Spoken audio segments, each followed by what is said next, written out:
Bueno, como somos un medio de la Universidad de Chile y cuando son las 8:08, obviamente los temas de educación superior nos interesan especialmente, pero nos interesan también en relación a una serie de políticas que tienen que ver con el desarrollo de este tema y que afectan o que han afectado a lo largo del tiempo a un porcentaje importante de nuestra población, a familias diría yo, ¿no? A veces a miles de familias. Bueno, sobre estos asuntos vamos a conversar y vamos a saludar inmediatamente junto con agradecerle por su tiempo a la subsecretaria de Educación Superior, Verónica Figueroa Huencho. Subsecretaria, muy buenos días, gracias por poder conversar esta mañana. Hola, muy buenos días. ¿Qué tal? ¿Cómo están? Muy bien, y con muchas ganas de ir aclarando algunas de las cosas que se han comentado en los últimos días, subsecretaria, porque usted, junto con el ministro Ávila, pusieron a disposición de la ciudadanía un reporte sobre lo que pasaba con el CAE, y hubo sectores que lo cuestionaron, incluso metodológicamente, ¿no? Usted en las últimas horas lo ha defendido, así que vamos a partir por ahí. ¿Qué podría decir sobre las críticas que se hicieron y qué contesta de vuelta el gobierno? Bueno, yo creo que hay varias cosas, ¿no? Las críticas obviamente vinieron de manera bien temprana por los sectores que esperábamos que vinieran a criticar, ¿cierto? Sabemos que avanzar en la condonación de las deudas educativas y entre ellas el CAE genera, ¿cierto? Un poco de nerviosismo en algunos sectores. Este informe es el primer informe de una serie, ¿no? De documentos que vamos a ir sacando. Es un documento que metodológicamente está bien construido, es un documento que cruza una serie de bases de datos de organismos oficiales, ¿cierto? Partiendo por el Servicio de Impuestos Internos, lo que hicimos fue tomar, ¿cierto? Los RUT de cada una y de cada uno de los deudores, que son 668.892. Cada uno de esos RUT fueron cruzados por parte del Servicio de Impuestos Internos con tramos, ¿cierto?, de ingresos anuales, es decir, lo que hizo el Servicio de Impuestos Internos fue asignar cada uno de estos RUT, ¿cierto?, a un ingreso estimado anual. Nosotros tomamos esos ingresos estimados anuales y los convertimos en ingresos estimados mensuales, porque es el mejor criterio, ¿cierto?, que se utiliza para construir indicadores relacionados con personas endeudadas. Es el criterio que permite de mejor manera identificar las características de las personas que se endeudan. Es el criterio que utiliza el Banco Central, entre otros.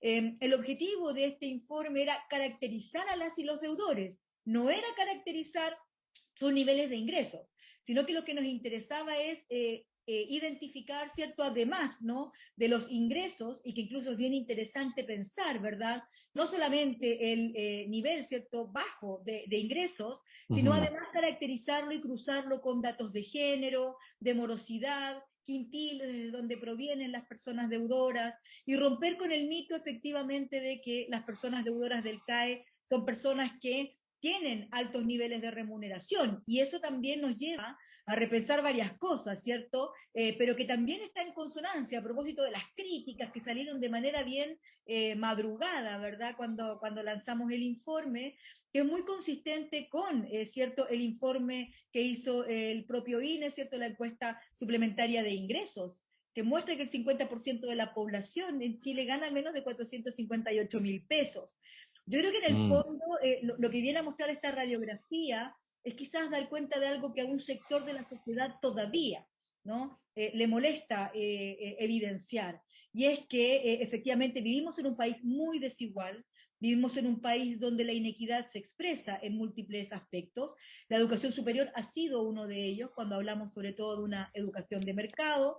Y, por cierto, ¿no? Quienes han debido endeudarse para estudiar, por cierto, que también son las personas que tienen menores ingresos, ¿no? Ujú. Subsecretaria, cuando uno lee el informe y empieza a sacar sus conclusiones como lector, eh, uno no solamente saca conclusiones sobre la caracterización de quienes deben, sino que uno podría hacer una interpretación también de las consecuencias de la política. Si es que uno, por ejemplo, hace el seguimiento y ve en qué situación económica están aquellos que alguna vez se endeudaron, para poder tener un futuro mejor, entre ellos un futuro de ingresos. Lo que quiero decir con esto es que uno puede sacar conclusiones no solamente sobre quiénes son los deudores, sino a qué universidades pertenecían, cuál fue luego la empleabilidad de esas carreras que estudiaron, y para decirlo de alguna manera, ¿qué fue lo que ocurrió con esta política que, dicho de buena manera, tenía por objetivo promover que muchas personas estudiaran, pero mirado desde una perspectiva más crítica, uno podría decir una política donde luego, desde el punto de vista público, nadie se hizo responsable de que aquellas personas que se endeudaron luego tuvieran donde trabajar, ¿no? ¿Qué Así es. podríamos decir sobre eso? Bueno, varias cosas, ¿no? La primera es que es una política, recordemos que es del año 2006, que basó, ¿cierto?, su formulación en la capacidad de endeudamiento de las personas, ¿no? Intermedió, obviamente, entre la banca y las personas deudoras, el Estado, ¿cierto?, haciéndose garante de estos créditos, créditos que además fueron, recordemos, suscritos con cláusulas bastante abusivas que no ocurren generalmente con las personas que suscriben, ¿cierto?, otro tipo de créditos hipotecarios, financieros, préstamos de consumo, en fin. Recordemos que es un crédito que no tiene, que no prescribe, es un crédito que no permite, ¿cierto?, a las personas que entran en morosidad acceder a otros créditos. Nosotros hemos apoyado, ¿cierto?, un proyecto de ley que viene a aplicar la ley del CERNAC, ¿cierto?, de protección Mm, al consumidor también a las personas deudoras. Y eso ha devenido en muchas situaciones complejas. Desde el año 2018, recordemos la Comisión de Investigación de la Cámara de Diputados ya evidenciaba distintos relatos de personas que deben 20, 30 millones de pesos por una deuda por estudiar, ¿cierto?, una carrera en algún minuto, que no necesariamente, como decíamos, se condice con la empleabilidad. mm, Usted señalaba, ¿cierto?, la importancia que tiene al momento de caracterizar el pensar de qué quintiles vienen las personas endeudadas, pero también a qué instituciones asistieron, mm, ¿no? Y lo que nos encontramos es que el 41%, ¿cierto?, de las personas que están endeudadas, y sobre todo aquellas que ganan menos de 250.000 pesos, vienen de institutos profesionales, ¿no? Un mm, 45% viene de centros de formación técnica. Solo 9.039, es decir, un 28%, estudiaron en universidades no estatales, por ejemplo, del CRUCH, y un 30%, 10.822, estudiaron en universidades estatales. Entonces, la movilidad social, sabemos en nuestro país, además, ¿no?, entendiendo que políticas como esta están sujetas a otras como la gratuidad, la acreditación, lo que nos damos cuenta es que el diseño del sistema de educación superior ha estado basado en lógicas, ¿cierto?, de mercado, de mm, regulación de mercados, ¿no?, de llevar lógicas que ocurren en otros espacios como la electricidad, por ejemplo, traerlas a la educación. Y eso nos hace pensar efectivamente en que no solamente esta es una mala política, sino que además es una política que fue pensada en un contexto donde la educación es vista todavía no como un derecho a garantizar un derecho social, una responsabilidad del Estado, sino entendida como la capacidad individual de poder endeudarse, ¿no? mm. Y con la banca, obviamente, viendo, ¿cierto? Entendemos que el privado busca el lucro y eso está bien, digamos, es parte de las reglas del juego, pero lo que no puede pasar es que el Estado se haga parte, ¿cierto?, de un diseño donde finalmente terminamos, ¿no?, cometiendo injusticias como las que ocurrieron con las personas endeudadas. Sí. ¿Qué decir respecto a dos cosas, subsecretaria? Primero, respecto a que esta política supuestamente financiaba individuos, ¿no? Y por lo tanto, si yo quería ser dentista en Calama, trataba de conseguir el crédito, pero nadie se preguntaba cuántos dentistas necesita Chile y en qué ciudades o en qué pueblos, ¿no? ¿Qué decir respecto a eso en primer lugar? Y respecto a lo segundo, que no vamos a jugar intenciones, sino simplemente hechos que la mayoría del financiamiento de este crédito iba a instituciones de educación superior privadas y no instituciones públicas. Sobre ambas cosas, ¿qué decir? Sí, bueno, la primera tiene que ver con que lo que vemos efectivamente es que ha crecido, ¿cierto?, la oferta de educación en múltiples espacios, en múltiples territorios, y ha sido principalmente la privada. Recordemos que de hecho las instituciones estatales, los centros de formación técnica nacen tempranamente, ¿cierto? Desde el año 2015, se implementan desde el 2016, por lo tanto son los centros de formación técnica estatales y con lógicas además, ¿no? De intentar instalarse en comunas donde podamos, ¿cierto?, intencionar ciertos tejidos productivos, pero con hartas complejidades como lo que usted señalaba para la inserción laboral, pero por otra parte también, ¿no?, donde han crecido una oferta de institutos profesionales y de universidades que no necesariamente, ¿cierto?, aseguran una vinculación con el mercado laboral. Y una oferta, obviamente, de la educación estatal a nivel universitario, que sigue también, ¿cierto?, que ha debido, ¿no?, competir en condiciones bastante injustas en este mercado de la educación, y donde lo que vemos, como usted muy bien decía, políticas como la gratuidad, por ejemplo, que se han ido mayoritariamente a subsidiar esta demanda, ¿cierto?, de personas que termina instalándose en el sector privado mayoritariamente y de manera bastante, digamos, minoritaria en la educación estatal. Yo creo que eso es lo que nos lleva a pensar es que necesariamente tenemos que avanzar a una política de educación superior, primero donde el Estado tenga la capacidad de anticipar y de definir, ¿cierto?, dónde quiere intencionar, a quiénes queremos que lleguen a la educación superior, pensar en preguntas ya estructurales, mucho más profundas, ¿cierto? ¿A qué debiera de contribuir la educación superior? ¿Es solo un mercado laboral? ¿Es solo formar profesionales? ¿Se está poniendo a disposición de los grandes problemas que vamos a tener que enfrentar en las próximas décadas? ¿Da cuenta de las realidades territoriales? ¿Se responsabiliza no solamente por el acceso, sino también por la retención? ¿Se responsabiliza porque haya diversidad, ¿cierto?, de personas, de género, ¿cierto?, discapacidad, pueblos indígenas en sus espacios educativos?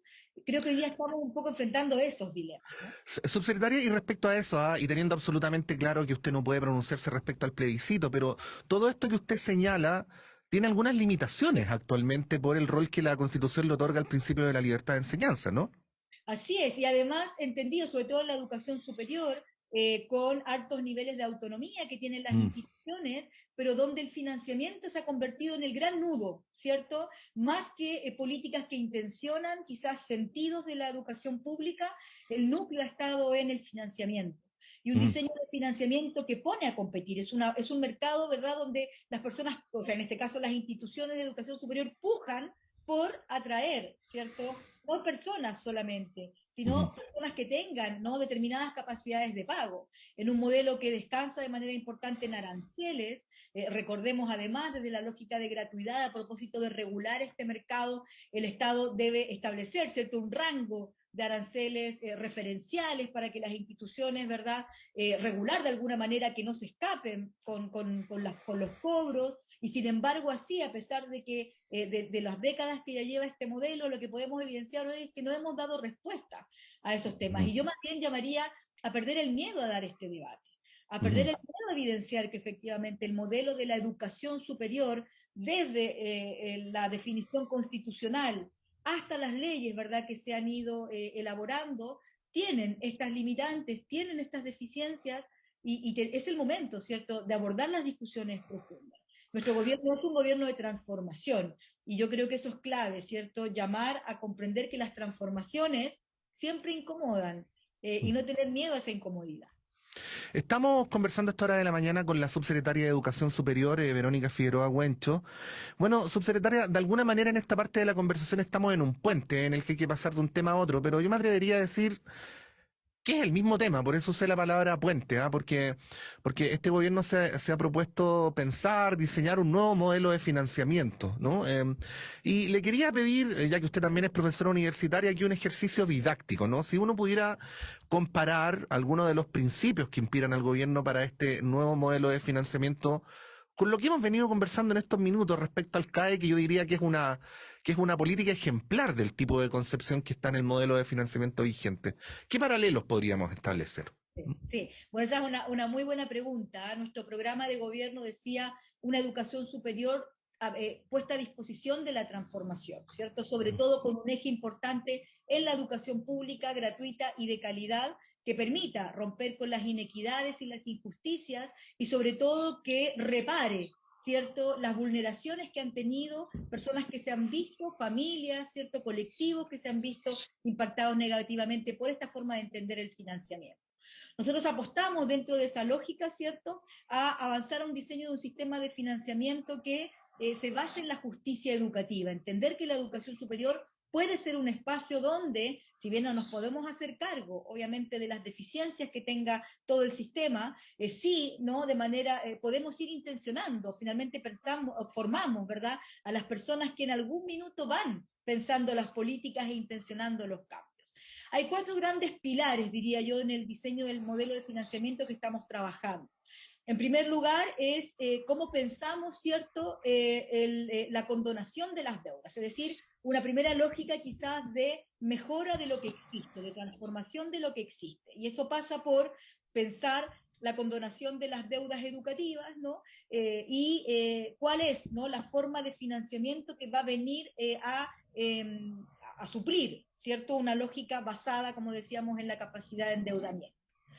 La segunda tiene que ver con la gratuidad. La gratuidad es un eje importante del sistema de financiamiento actual. Yo decía, es un sistema que se ha convertido en un voucher, ¿cierto? Donde cada persona, entendiendo que toma decisiones racionales y con toda la información a la vista, decide a qué institución ir. Sabemos que eso en la realidad no ocurre así. Ujú. Hay que pensar la gratuidad. ¿Qué entendemos por gratuidad? ¿Cómo avanzamos a la gratuidad universal? Y cómo esa gratuidad hoy día requiere que nosotros revisemos desde los aranceles regulados hasta, ¿no?, la regulación de vacantes, es decir, cómo está diseñado el sistema de gratuidad y las deficiencias que ha tenido la gratuidad en ese diseño, ¿no? La tercera pata de nuestro modelo de financiamiento es cuál es el rol que el Estado debe tener en la educación superior. No Ujú. solamente para financiar, ¿cierto?, a través de fondos basales, calidad, sino también cómo esos fondos se expresan en intencionar áreas relevantes para el Estado, ¿cierto? Cómo los fondos basales de alguna manera se articulan alrededor de grandes preguntas que buscan resolver problemas urgentes y problemas que vamos a tener que enfrentar en las próximas décadas, ¿no? Y finalmente, algo que también es importante es cuál es el modelo de financiamiento de transición, es decir, cómo migramos del modelo actual a nuestra propuesta de modelo de financiamiento. Tenemos que hacernos cargo también de esa transición, porque sabemos, o en otras políticas públicas, en otros espacios, cuando no nos acostamos con una política y despertamos con otra, lo que ocurre, ¿no? Y el Mm. impacto que tienen las familias. Tenemos que ser muy responsables también en ese camino, ¿no? Sí. Siempre aparecen los temores, ¿ah? Y los fantasmas, y los cucos. Y nos hemos encontrado con que hay gente que se especializa en alentar fantasmas y cucos, ¿no? Bueno, probablemente hay quien nos esté escuchando y que diga, bueno, ¿qué va a pasar ahora con el financiamiento de mi carrera? A lo mejor el Estado ya no va a tener tanto interés en financiar tantas carreras. A las personas que eventualmente puedan sentirse con este cambio de política subsidiaria amenazadas, ¿qué se les podría contestar? Sí. Yo creo que el gran grueso hoy día, más que amenazas de esperanzas, ¿no? Cuando uno Ujú. ve el alto nivel de apoyo que tuvo nuestro programa de gobierno, uno puede dar cuenta de que hay aquí la lógica de una esperanza, ¿no? Después del 2018, después del estallido social, después de los movimientos feministas que han encabezado gran parte de las transformaciones que hoy día estamos viviendo en educación superior, lo que nos damos cuenta es que hay más bien más esperanzas que amenazas. Las amenazas, por cierto, ¿no?, están quizás en aquellos sectores que se han visto beneficiados financieramente del modelo actual. Más bien aquí lo que estamos apostando es a un cambio sustantivo, a un cambio en la que el Estado, como una expresión, ¿cierto?, de la voluntad ciudadana que se expresa a través de los distintos gobiernos, hoy día busca encaminar, más bien encauzar, dar certezas a las personas que hoy día están estudiando, pero también a las generaciones futuras.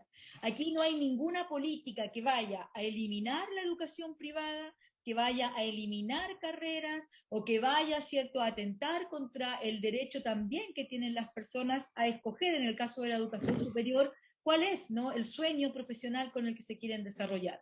Sí necesitamos responsabilizarnos de la calidad que se les entrega en esos espacios, de la posibilidad efectiva, ¿no?, de una inserción laboral que cumpla con los anhelos de la movilidad social. Sí tenemos que responsabilizarnos que la educación sea, ¿cierto?, pluralista en una sociedad que es cada vez más diversa, donde se alineen las instituciones con lo que el Estado también, ¿cierto?, va expresando respecto de la voluntad popular, y ahí están los grandes desafíos. Para eso, por cierto, necesitamos que todos los sectores contribuyan, enriquezcan ese debate, ¿no? Aquí no existen, tenemos que romper con esta lógica de que la tecnocracia o la élite, ¿cierto?, tiene las respuestas, muy por el contrario, ¿no? Las grandes desigualdades que el año 2017 vienen mostrando distintos organismos nos muestran que las élites más bien se han ido alejando de la realidad de la ciudadanía. Lo que nosotros estamos apostando en educación superior es hacer política pública humanizada, política pública que se base en evidencias, pero que rompa con las lógicas tecnocráticas que han primado hasta ahora, ¿no? La economía quizás como el gran paradigma desde el cual se han situado las políticas públicas en la última década, tienen que abrir pasos más bien a una interdisciplinariedad en el diseño de las políticas, ¿no? Sí, finalizo con esto, quizás en el trasfondo de toda la entrevista que hemos tenido, subsecretaria, también hay una mirada muy diferente a qué se entiende por universidades. Porque si en un caso la universidad provee determinados contenidos y un título universitario a cambio de una determinada cantidad de dinero a una persona puntual, es una lógica, ¿no? Si en el otro contexto estamos pensando más bien de la interrelación de las universidades con el país y con las regiones donde están emplazadas, es otra lógica. Y se lo comento incluso como profesor universitario, e incluso dentro de esta misma universidad donde a veces uno tiene que luchar contra sentidos comunes que están instalados en los chicos, ¿no? De que es una carrera, de que es que me vaya bien, y en realidad, bueno, volver a reponer que cuando uno estudia también lo hace para servir al resto, ¿no? Bueno, quería finalizar ahí, ¿no? Porque quizás en la raíz más profunda de lo que estamos conversando está esa diferencia de rol también, ¿no? ¿Qué podría señalar usted al respecto? Qué importante lo que dices, porque claramente estamos apostando a una transformación cultural, ¿no? La lógica de la competencia, la lógica del mérito, la lógica no del individuo supremo sobre no todos los demás seres que nos rodean, son cosas que desde los pueblos indígenas hemos estado tratando también de posicionar en la academia, ¿no? Y efectivamente lo que necesitamos hoy es cómo podemos romper con esos mitos. Si seguimos en las universidades intencionando no la nota, el ranking, y no trabajos colaborativos, no aulas diversas, no profesores y profesoras que expresen ¿no? distintos espacios de conocimiento o distintos saberes y conocimientos. ¿Sí? El conocimiento solo se enclaustra en espacios vedados para el resto de la sociedad. Claro que las universidades no están cumpliendo su rol, y esta cosa de la universidad, como si fuera una sola verdad, ¿no? Con múltiples verdades. Recordemos que aquí tenemos que dar pasos gigantes. Si pensamos que las mujeres, ¿cierto? Recién entrado el siglo XX, pudimos entrar a la universidad. Si pensamos que hoy día las diversidades sexuales están dando peleas importantes porque se les reconozcan sus identidades en los espacios universitarios, si pensamos que las personas con discapacidad todavía, ¿cierto?, deben ajustarse, ¿no?, a estas lógicas hegemónicas del diseño de las universidades, y no que las universidades piensen cómo transforman para dar espacio a esa diversidad. Por cierto que todavía hay un largo camino que recorrer. Para mí como subsecretaria, pero también como mujer mapuche, como académica, por cierto, hay allí un desafío importante, ¿cierto?, en poner en el centro de la educación superior no solamente la equidad y la igualdad, sino también cómo la justicia expresa la posibilidad de que personas distintas podamos vivir la experiencia de la educación superior. Bueno, este es un gran tema para los estudiantes universitarios de hoy día y de mañana, pero lo es para el conjunto de la comunidad. Las universidades juegan un rol súper importante. Nosotros aquí a veces tratamos de mostrar cómo cuando un académico o académica está a veces encerrado en un laboratorio, en realidad lo que está haciendo es buscar soluciones para nuestra vida cotidiana de mañana, y vaya que esas soluciones nos facilitan la existencia. Así es que ese diálogo es el que hay que fortalecer, no solamente en términos concretos, sino también en términos de los imaginarios, ¿no? Bueno, hemos conversado esta mañana con la subsecretaria de Educación Superior, Verónica Figueroa Huencho. Subsecretaria, muchas gracias por estos minutos y que tenga buena semana. Muchas gracias a ustedes, y sigan informando de la manera que lo hacen, tan plural y responsable, no tan necesaria en estos tiempos. Un abrazo grande. Gracias, subsecretaria. Bueno, son las 8:32, hacemos un breve alto y continuamos con Radio Análisis en esta mañana de día lunes.